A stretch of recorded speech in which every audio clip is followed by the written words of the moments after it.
Hero Raj Tarun సినిమాలతో వార్తల్లా కంటే కూడా వివాదాలతోనే ఎక్కువగా ఉంటున్నాడు. సినిమాలు పెద్దగా ఆటం లేదు. గత కొన్నేళ్ల నుంచి ఆయన నటించిన సినిమాలన్నీ కూడా ఫ్లాపే. కానీ చిన్న నిర్మాతలు ఎవరో ఒకరు రాజ్ తరుణ్ తో సినిమాలు తీస్తూనే ఉన్నారు. కానీ మనోడు మాత్రం సినిమాల్లో తప్ప వివాదాస్పద విషయాల్లోనే ఎక్కువగా ఉంటున్నాడు. తాజాగా లావణ్య అనే యువతి రాజ్ తరుణ్ పై నార్సింగి పోలీస్ స్టేషన్లో ఫిర్యాదు చేసింది. విచిత్రం ఏమిటంటే ఇదే నార్సింగి పోలీసులు లావణ్యని ఓ డ్రగ్ కేసులో కొన్నాళ్ల క్రితం అరెస్టు చేశారు. ఎస్ఓటి పోలీసులు పక్కా సమాచారంతో దాడులు చేశారు. ఆ క్రమంలోనే లావణ్య దగ్గర నుంచి 4 గ్రాముల డ్రగ్ ను సీజ్ చేశారు. ఈమె రాజ్ తరుణ్ ప్రియురాలు అని అప్పట్లోనే దుమారం రేగింది. కానీ రాజ్ తరుణ్ మాత్రం ఏనాడు కూడా ఈ విషయంపై క్లారిటీ ఇవ్వలేదు. అయితే అతని గర్ల్ ఫ్రెండ్ డ్రగ్స్ తీసుకుంటూ దొరికింది. మరి రాజ్ తరుణ్ కూడా తీసుకుంటున్నాడు అనే చర్చ మాత్రం ఆ రోజే మొదలైంది. అందుకేనేమో తన మీదకు ఎక్కడొస్తుందోనని రాజ్ తరుణ్ నాడు కామ్గా ఉన్నాడు.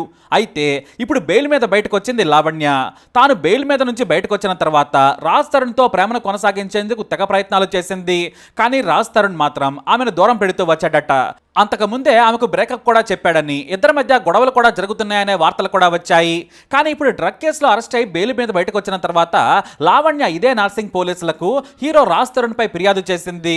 తనను ప్రేమించి మోసం చేశాడనేది ఆమె ఫిర్యాదు. 2012 నుంచి రాజ్ తరుణ్ నేను ప్రేమించుకుంటున్నాం, దాదాపుగా 11 ఏళ్లుగా రిలేషన్షిప్ లో ఉన్నాం, ఓ గుడిలో పెళ్లి చేసుకున్నామని సంచలన విషయాలు వెల్లడించింది లావణ్య. కానీ తిరగబడరా స్వామి సినిమా చేస్తున్నప్పటి నుంచి తనను దూరం పెట్టాడని ఆమె పోలీసులకు ఇచ్చిన ఫిర్యాదులో రాసుకురావడం ఇప్పుడు కొత్త సంచలనం. తిరగబడరా స్వామి హీరోయిన్ మాల్వి మల్హోత్రాతో సన్నిహితంగా ఉంటున్నాడని, అందుకే తనను వదిలేశాడని ఫిర్యాదు చేసింది లావణ్య. తనను వదిలేయడానికి కూడా హీరోయిన్ మాల్వి మల్హోత్రానే కారణం. ఆమె తన సోదరుడితో కలిసి బెదిరిస్తోందని కంప్లైంట్ చేసింది. సరిగ్గా 3 నెలల క్రితం ఆ హీరోయిన్తో లవ్లో పడగానే తమ ఇంట్లో నుంచి వెళ్ళిపోయాడు. గత కొన్నేళ్లుగా మేము కలిసే ఉంటున్నాం, కానీ ఆమెతో లవ్ కారణంగా కనీసం తన ఫోన్ కూడా చేయలేదు. ఆ తర్వాత నంబర్ను కూడా బ్లాక్ చేశాడని రాజ్ తరుణ్ పై ఫిర్యాదు చేసింది. అంతేకాదు తనను డ్రగ్ కేసులో కూడా ఇరికించాడు. తనకు అసలు సంబంధమే లేని కేసులో ఇరికించడంతో 43 రోజుల పాటు జైల్లో గడిపాను. దీనంతటికీ కారణం మాల్వి మల్హోత్రా, ఆమె సోదరుడు. రాజ్ తరుణ్ వదిలేయకపోతే చంపేసి శవం కూడా దొరకకుండా చేస్తామని బెదిరిస్తున్నారని పోలీసులకు కంప్లైంట్ చేశారు. తమకు న్యాయం చేయాలని, రాజ్ తరుణ్ లేకుండా బ్రతకలేనని ఫిర్యాదులో రాసుకొచ్చారు. తాను నిలదీస్తే రాజ్ తరుణ్ బూతులు తిట్టాడని కంప్లైంట్ చేశారామె. అందరూ తనను బెదిరిస్తున్నారు. నేనేమో రాజ్ తరుణ్ లేకుండా బతకలేను, అతనే నా ప్రపంచం, నన్ను ప్రేమించి 11 ఏళ్ల పాటు రిలేషన్షిప్లో ఉండి మోసం చేశాడని ఫిర్యాదు చేసింది లావణ్య. దీంతో ఈ ఘటన కాస్త మీడియాలో హైలైట్గా మారింది. అయితే మీడియాలో హాట్ టాపిక్గా మారడంతో రాజ్ తరుణ్ బయటకు వచ్చి తన వర్షన్ను వినిపించాడు. నేను షార్ట్ ఫిల్మ్స్ చేసే సమయంలో లావణ్యతో పరిచయం ఏర్పడింది. నాకు ఫేస్బుక్లో ముందు పరిచయం, చాలా మంచి అమ్మాయి. నేను హైదరాబాద్కు వచ్చిన సమయంలో నాకు సాయం కూడా చేసింది. మా మధ్య రిలేషన్ ఉన్నమాట నిజమే, కానీ 11 ఏళ్లు కాదు. 2014 నుంచి 2017 వరకు మాత్రమే మేము రిలేషన్లో ఉన్నాం. ఆ తర్వాత మేము కలిసి లేము. 2017లో విడిపోయాం. మా మధ్య రిలేషన్ కూడా లేనే లేదు. ఆమెతో విడిపోవడానికి ఓ కారణం ఉంది. ఆమె ఫ్రెండ్ సర్కిల్, అలాగే తను కూడా డ్రగ్స్ తీసుకుంటూ చూసి నేను తట్టుకోలేకపోయాను.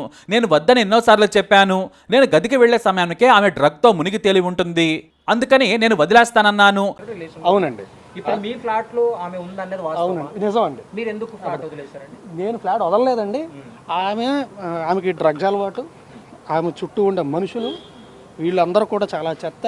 అలా అని చెప్పి నేను హైదరాబాద్ వచ్చిన కొత్తలో ఖచ్చితంగా నాకు హెల్ప్ చేసిందండి, గ్రాడ్యుయేట్ ఉంది. రెండోది ఏంటంటే నిజంగా ఇందాక చెప్పినట్టే నా రెప్యుటేషన్ ఎక్కడ పాడవద్దు అని భయంతో మూసుకొని నేనే బయటకు వెళ్ళిపోయానండి. నువ్వు కానీ వదిలేస్తానంటే నేను మీడియా ముందుకు వెళ్తానని బెదిరించేది. నా పరువుకు భంగం కలగకుండా ఉండేందుకు నా కెరీర్ను దృష్టిలో పెట్టుకొని ఎన్నాళ్ళు ఎవరికి చెప్పలేదు. లావణ్య ఎంత బెదిరించినా కూడా భరిస్తూ వచ్చాను. ఇప్పుడు ఏకంగా ఆమెపై డ్రగ్ కేసు నమోదు కావడానికి నేనే కారణమని ఆరోపిస్తోంది. అసలు విషయం ఏంటంటే లావణ్యకు మస్తాన్ సాయి అనే యువకుడితో రిలేషన్ ఉంది. అతనితో కలిసి తిరుగుతోంది. అంతేకాదు అతనిపై కూడా నాకు ఫిర్యాదు చేసింది. రోజు కొడుతున్నాడని చెప్పి ఏడ్చేది. ఆ తర్వాత అతనిపై కూడా కేసు పెట్టింది. మస్తాన్ సాయి వాళ్ళ తండ్రికి ఫోటోలు పంపి బ్లాక్మెయిల్ కూడా చేసింది.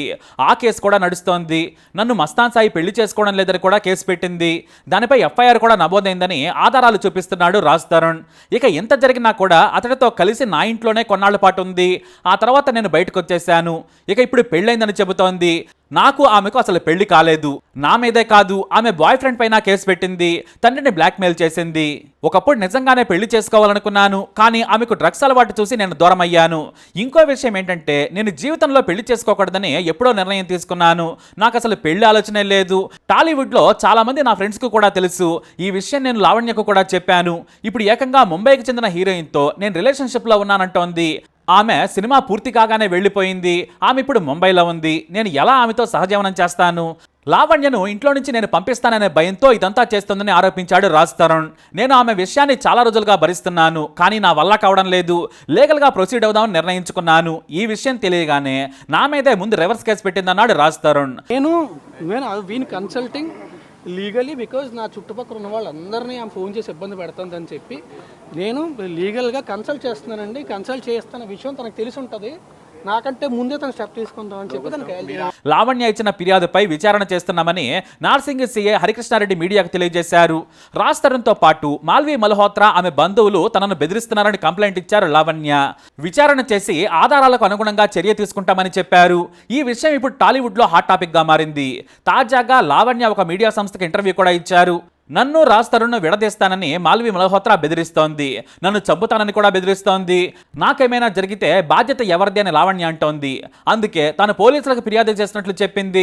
నేను బెదరకపోవడంతో రాజ్ను వదిలేస్తే డబ్బులు ఇస్తాను, నీకు ఎంత కావాలో కూడా చెప్పమంది. ఇదంతా ఎందుకంటే నేను రాజ్ కనెక్ట్ అయ్యామని చెబుతోంది. నీతో కంటే రాజ్ నాతోనే హ్యాపీగా ఉన్నాడంటోంది. నాకు కూడా 10 రోజుల ముందే తెలిసి నేను మాల్విని ఫాలో అయి తెలుసుకున్నాను.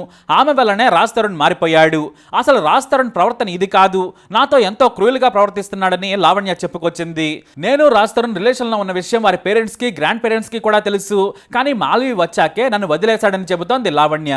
రాజ్ తరుణ్ మాత్రం ఇవన్నీ అబద్ధాలు, నన్నే ఆమె టార్చర్ పెడుతోంది, అసలు పెళ్లి చేసుకున్నామన్నది అబద్ధమని కూడా మీడియా సంస్థలకు ఇచ్చిన ఇంటర్వ్యూలో చెప్పుకొచ్చాడు. ఆమె సైకోలా ప్రవర్తించదని కొత్త విషయాలు చెప్పాడు. ఆమె బెదిరింపులకు నేను భయపడ్డాను. ఆమె ఎన్నిసార్లు బెదిరించిందో దానికి సంబంధించిన ఆధారాలు నా దగ్గర ఉన్నాయి. కొన్నిసార్లు సైకోలా ఫోన్లు నేలకేసి కొట్టేది, వస్తువులను కూడా నాశనం చేసింది. ఓసారి టీవీ కూడా పగలగొట్టిందని సంచలన ఆరోపణలు చేశాడు. నేను ఆమెను పెళ్లి చేసుకోవాలంటే మస్తాన్ సాయి అనే వ్యక్తితో ఎందుకు పెళ్లి చేసుకుంటానని చెప్పింది. ఆమెకు నా దగ్గర నుంచి డబ్బులు కావాలి, నేను ఆమెకు అక్కర్లేదు. ఇప్పుడు సమయం వచ్చింది. ఇన్నాళ్ళు లావణ్యకు భయపడ్డాను, బెదిరింపులకు తలొగ్గాను. ఎందుకంటే పరువు పోతుంది, కెరీర్ నాశనం అవుతుందనే భయం వెంటాడింది. ఇన్నాళ్ళు దాక్కుని బతికాను. ఆమెనే కేసు పెట్టింది కాబట్టి నేను కూడా లీగల్గానే వెళతాను. ఇప్పటికీ కూడా లావణ్య ఫ్యామిలీ మెంబర్స్ అంటే చాలా ఇష్టం. ఆమె తమ్ముడు చాలా చిన్నోడు, వాడు నాకు చాలా క్లోజ్. వారందరూ చాలా మంచి వాళ్ళు. నేను కూడా లీగల్గానే యాక్షన్ తీసుకుంటానన్నాడు. అయితే మీరు గతంలో లావణ్యతో కలిసి డ్రగ్స్ తీసుకునేవారనే దానిపై కూడా రాజ్ తరుణ్ స్పందించాడు. నేను ఎప్పుడు కూడా డ్రగ్స్ తీసుకోలేదు, భవిష్యత్తులో కూడా తీసుకోనని చెప్పాడు రాజ్ తరుణ్. మీకు కూడా తీసుకొని వచ్చానని చెప్పింది ఒకసారి చెప్పింది. ఏమంటే నేను నా జీవితంలోని నేను ఈ రోజు దాకా ఎప్పుడు డ్రగ్స్ ముట్టుకోలేదు, ముట్టుకోను. ఇది పచ్చి నిజం. కావాలంటే నా హెయిర్ ఇస్తా, నా బ్లడ్ ఇస్తా, అన్నీ ఇస్తా. ఇది కూడా మీరు అనుకోవచ్చు మేబీ నెల రోజుల తర్వాత ఇది అదే. నేను జీవితంలో ఎప్పుడు ముట్టుకోలేదు, ముట్టుకొని కూడా. అయితే రాజ్ తరుణ్ తరచూ ఏదో ఒక వివాదంలో ఉండడం కామన్ అయిపోయింది. గతంలో ఓ కారు ప్రమాదం చేశాడు, చీకట్లో మద్యం మత్తులో కారు ప్రమాదం చేశాడు, ఆ తర్వాత అక్కడి నుంచి పారిపోయాడు. అయితే సదరు వ్యక్తితో 5 లక్షలకు బేరం కుదుర్చుకున్నాడు అనే టాక్ అయితే వచ్చింది. అయితే ఆ సమయంలో రాజ్ తరుణ్కు సన్నిహితంగా ఉన్న సినిమా ఇండస్ట్రీకి సంబంధించిన మేనేజర్ ఈ వివాదాన్ని పెద్దది కాకుండా హ్యాండిల్ చేశాడనే వార్తలు కూడా వచ్చాయి. అది నిజమే. ఇప్పుడు చాలా గ్యాప్ తర్వాత ఏకంగా తన ప్రియురాలి కారణంగా రోడ్డున పడ్డాడు. పోలీస్ కేసును ఎదుర్కొంటున్నాడు. తాను లీగల్గానే లావణ్యతో తేల్చుకుంటానని చెప్పాడు. మరి ఈ కేసు ఎటెళ్తుందో వేచి చూడాల్సిందే. రాజ్ తరుణ్ మాత్రం నేను కోర్టులోనే తేల్చుకుంటానంటున్నాడు.